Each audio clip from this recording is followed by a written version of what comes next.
Welcome back to the Change Physician podcast. I am your host, Dr. Melissa Cady, joined by my co-host, Dr. Kevin Cuccaro. And we're here today to remind you that you're not alone. And we want to give you a little guidance and maybe some suggestions on how you can feel less alone in the world of medicine. Yeah, I think this would be a fun episode there, Dr. Cady. I just didn't have a transition there. Anyway, I could give a little example, but go ahead, wing it. And you're like, well, and we kind of brought this was actually an idea we had a couple weeks ago. So kind of trying to recreate that mindset we had is always sort of difficult. But I think ultimately when we're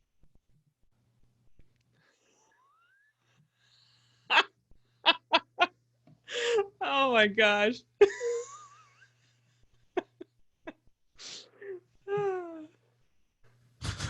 Well, for those who are just wondering what just happened, we probably just edited out something. My co-host decided to disappear from the recording, and we are now back to help you realize that your host, Dr. Melissa Cady, who was alone for a moment, now has her co-host back to keep her company. So I guess we should change the title back to "You Are Actually Alone and So Very Alone." Yes. Well, just for a moment when you thought you were. Just for a moment. No, but in all seriousness, folks, is there's this idea, and I think as physicians, it's pretty endemic in the physician society anyway, that we often will get isolated and feel like no one else is feeling the way I am. No one else has these troubles.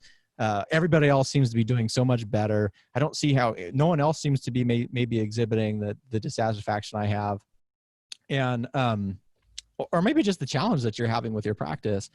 And I think one of the ideal things about the internet is that it has allowed us to kind of eliminate those falsehoods that actually you are not alone. And that dissatisfaction is pretty rampant, that I would actually wager in a lot of ways that, that dissatisfaction is more present in physician communities. Well, I should say it's easier to find dissatisfied physicians than it is to find like super satisfied physicians. But I'd be interested in your perspective on that, Melissa, based on the people that you've talked to, because I don't want to also get into selection bias here, where it's just the people that we are talking to are dissatisfied, and maybe there's this magic pool out there of physicians who are, swimming in the happy pool. And maybe they just didn't invite us. Maybe we are alone in there, but I would say that's probably the minority. Well, I think that there's always some kind of level of frustration or certain types, whether it's certain types of people within administration, or if you're working as an employee, or not having the autonomy, or feel like you're just this cog in a wheel and you have a hard time, really making, good change. Or it's maybe the types of patients that you're coming across that are part of the system. And so there's always going to be something that is not as enjoyable to deal with. And I think that's inherent within the system. Now the question is how much that impacts our feelings of overall joy and satisfaction and meaning in our lives, which fortunately or unfortunately, a lot of it is derived from the work that we do and the jobs that we have. So I do think that people listening in are probably curious what we have to say, or they really have those, they just have those feelings of and maybe not even have exact words for it, but they have feelings of just this sense that they wish it was different. And I think the part of that feeling of lack of joy can be more intense in other people than others. And so I think it really depends on where you find, if autonomy is something you value and you're not getting it, and you don't feel like there's any other path because this is how, you got on your hamster wheel and you just ran it the whole time, and you do what you have to do to get to that destination instead of being present in the journey of life and beyond medicine. It might feel like there's no other choice and it's all or nothing, which, really that's not quite true in the world we live in. Like you mentioned, online the world has changed. Since the 90s, things have been evolving in so many ways. Children that are literally on YouTube making millions of dollars, way beyond what a physician would make. And obviously most people have, as one of our previous guests said, a boring answer as to why they went in medicine is they want to help people. But what's crazy is there are so many other ways of helping people than the traditional clinical sense of, a physician.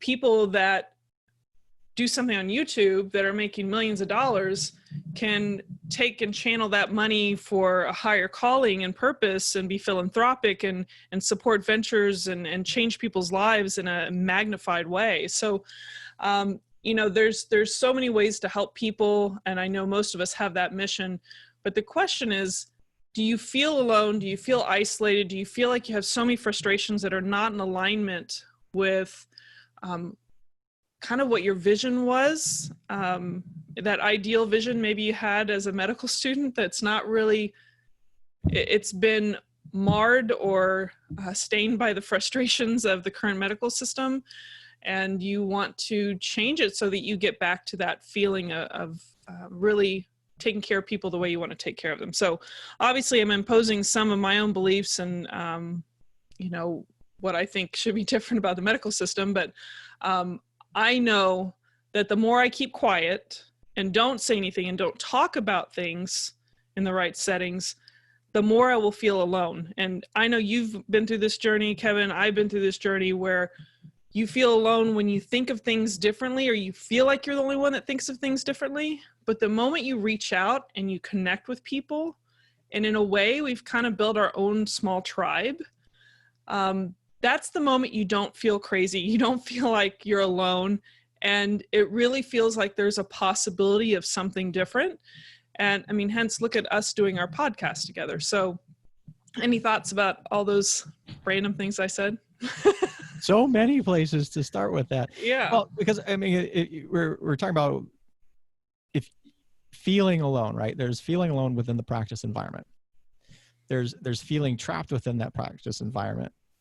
There's feeling trapped within your schooling, and all of those what we consider to be false beliefs, right? So number one, feeling alone in your practice. You're not necessarily alone in your practice. So even if you're the only person in your clinic, or maybe the only person of whatever type, so maybe you're the only female in an all male dominated practice and you feeling alone, well, I guarantee there's another female in another all male dominated clinic somewhere, right?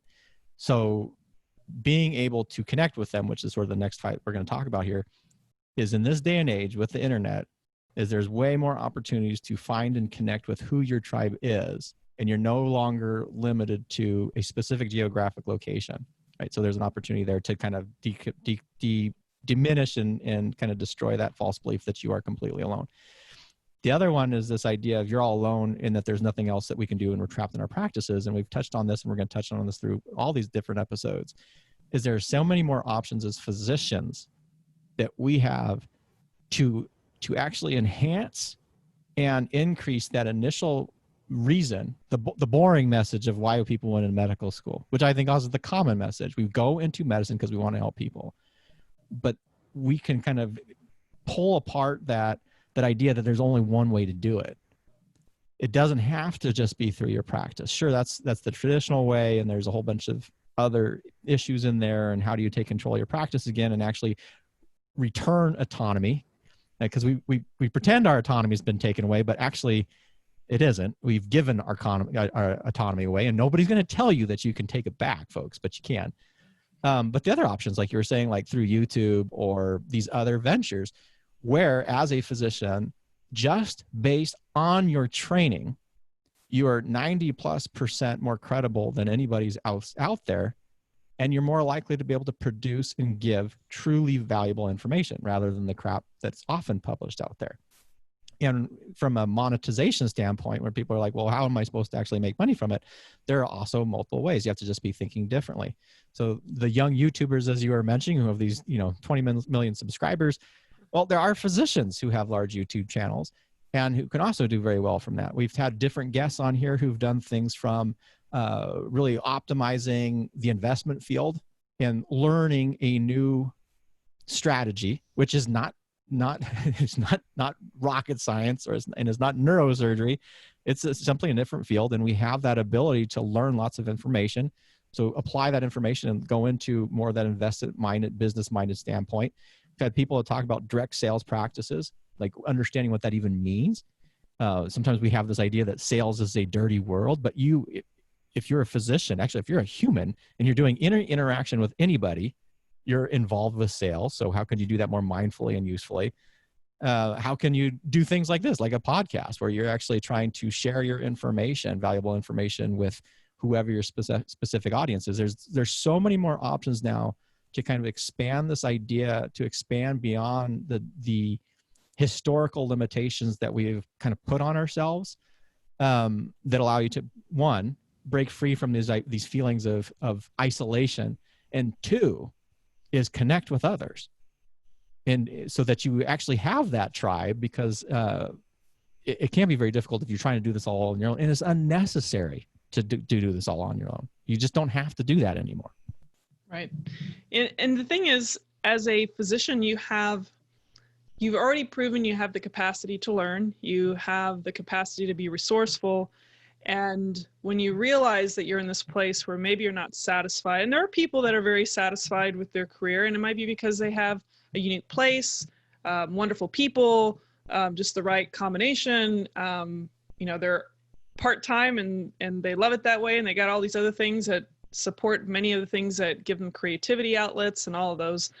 But when you need to connect, I want to end on a couple or just this, what you need to choose between. Are you going to find your own tribe, or are you going to create your own tribe?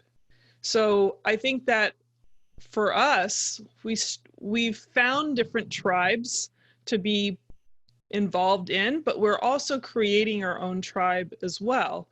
And for those of you that are listening, of course, if you want to be part of the Change Physician community, you can go to thechangephysician.com. But that is where you can bring people with similar interests, maybe just curiosity, but you can start bringing those people together to help you not feel alone. And I can tell you, for Kevin, you can expand on this, but I think for you and myself, there is something invaluable about just not feeling alone and connecting with others, whether you find a tribe or you create your own. No, absolutely. And in another place, in another time, I've told that story about my own existential crisis within medicine, which was an extraordinarily dark time, going through panic attacks, not being able to sleep, just again, thinking that I was so isolated and there was nothing else out there. A friend of ours, a co-friend who I won't mention now, I didn't know them. I reached out to them basically because of a book that they had written. And I will never forget when they called me, which I was astounding. And I kind of blabbed all this stuff and all my fears, frustrations, and thoughts about what was happening in my particular specialty. And the thing that they said was, "You're not crazy." And that's I guess it's going to sound kind of stupid, but if you actually are crazy, it's better to be crazy with other crazy people than to be crazy by yourself. And actually, if you get enough people together all doing the same crazy thing, are they crazy? Yeah, it's all a matter of perspective. It's all a matter of perspective on this. So being able to reach out, and I think is really crucial. And as physicians, we do have a tendency to kind of isolate ourselves a little too much, and probably has to do with the superhero phenomenon, and probably a lot with our training.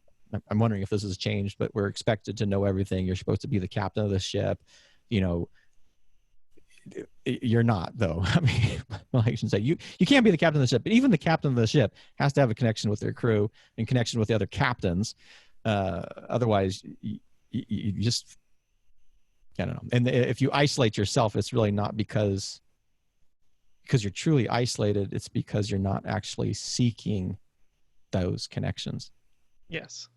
Oh, absolutely agree. No, I think by and far, being intentional about connecting, especially when you feel alone or in a place of darkness like you were describing, it's essential, because that's the thing that gives you hope. That's the thing that makes you realize there's other options and that things can change. And so I hope for everyone listening that you find your connections with the people that you need. And if that person, don't get discouraged if that particular connection doesn't reach back out or isn't in a place to connect with you, or maybe it's just not the right fit. That doesn't mean that's what all the other efforts are going to amount to. So eventually you will find somebody to connect with, and maybe many people to connect with, so you don't feel alone and you have your own tribe. No, absolutely. Can't agree more with that. And actually, there's a whole bunch more to talk about, but we'll save that for another session. So, yeah. All right. Well, I guess it's my turn to do the outro here. So, because with my connection with my co-host, Dr. Melissa Cady. So everybody out there, I hope you got a little tidbit out of this. I would actually advise you, if you're listening to this, reach out to someone you don't know.